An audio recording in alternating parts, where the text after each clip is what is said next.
The giants of the past, the Nephilim. In this video, we will look at the biblical giants, the Nephilim. First, we will look at times Nephilim are mentioned in Scripture. Genesis 6 verses 1 to 4. This is the primary passage where the Nephilim are introduced. It states, "When man began to multiply on the face of the land and daughters were born to them, the sons of God saw that the daughters of man were attractive, and they took as their wives any they chose. Then the Lord said, My spirit shall not abide in man forever, for he is flesh, his days shall be 120 years. The Nephilim were on the earth in those days, and also afterward, when the sons of God came into the daughters of man, and they bore children to them. These were the mighty men who were of old, the men of renown." This passage suggests that the Nephilim were offspring resulting from unions between the sons of God, often interpreted as angels or divine beings, and human women. They are described as mighty men and men of renown, indicating they were notable figures in ancient times. Numbers 13:32-33. During the Israelites' reconnaissance of the land of Canaan, the spies reported. And they spread among the Israelites a bad report about the land they had explored. They said, "The land we explored devours those living in it. All the people we saw there are of great size. We saw the Nephilim there. The descendants of Anak come from the Nephilim. We seemed like grasshoppers in our own eyes, and we looked the same to them." This passage suggests that the Nephilim or their descendants were still present in Canaan during the time of the Israelite conquest. The Nephilim remain primarily associated with the events described in Genesis 6, where they are depicted as offspring of divine beings and human women. And their mention serves to highlight theological themes about divine judgment and the consequences of spiritual disobedience. Outside of the Bible, the concept of the Nephilim is not extensively discussed in ancient texts or mythologies in the same manner as it is in biblical literature. The term Nephilim itself is unique to Hebrew scriptures and is not found in other ancient Near Eastern mythologies or religious texts. However, there are some scholarly and speculative connections that have been drawn between the Nephilim and similar figures or themes in other cultures.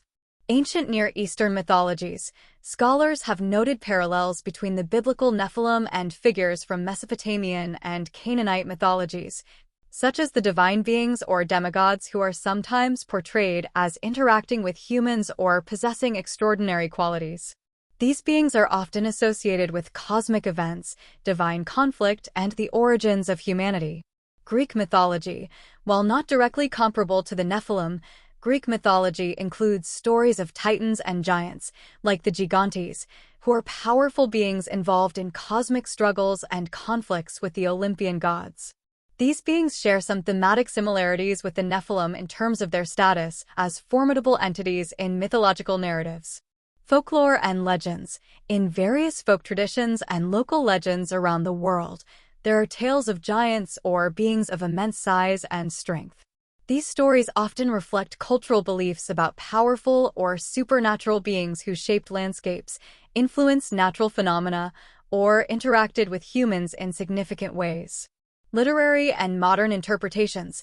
In literature and modern interpretations, authors and scholars sometimes draw on the concept of the Nephilim as a motif or archetype representing hybridity, divine-human interaction, or moral ambiguity. These interpretations may not adhere strictly to biblical accounts, but explore broader themes of mythology, spirituality, and human imagination. In symbolism, the Nephilim from biblical literature are often interpreted to represent several key themes and concepts, despite their limited direct mention in the Bible. Here are some symbolic interpretations associated with the Nephilim. Hybridity and transgression.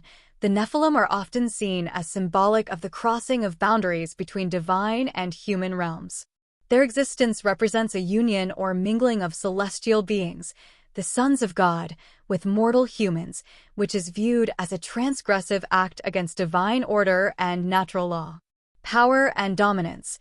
As beings described as mighty men and men of renown in Genesis 6 verse 4, the Nephilim symbolize physical strength, prowess, and dominance.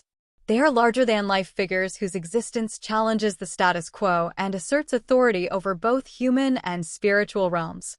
Hubris and consequence. The story of the Nephilim is often interpreted as a cautionary tale about the dangers of pride and hubris. Their existence and subsequent judgment by God in the biblical narrative illustrate the consequences of exceeding proper bounds and defying divine will. Mythological and archetypal figures. In some interpretations, the Nephilim serve as archetypal figures in mythological narratives, embodying themes of heroism, divine intervention, and the struggle between cosmic forces. They symbolize the clash between order and chaos, divine law and human aspiration. Intermediaries and mediators. Due to their hybrid nature, the Nephilim are sometimes seen as intermediaries between the divine and mortal realms. They occupy a liminal space, representing the potential for interaction and communication between different levels of existence.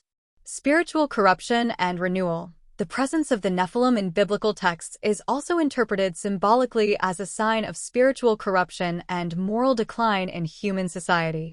Their destruction in the biblical flood narrative, linked to their existence in Genesis, signifies a purging of impurity and the renewal of divine order. In summary, the symbolism of the Nephilim encompasses themes of hybridity, power, transgression, and divine judgment.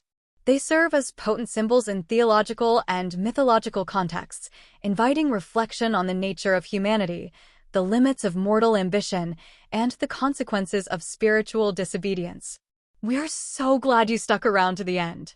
If you would please leave a like, comment, and subscribe. And we will see you in the next one.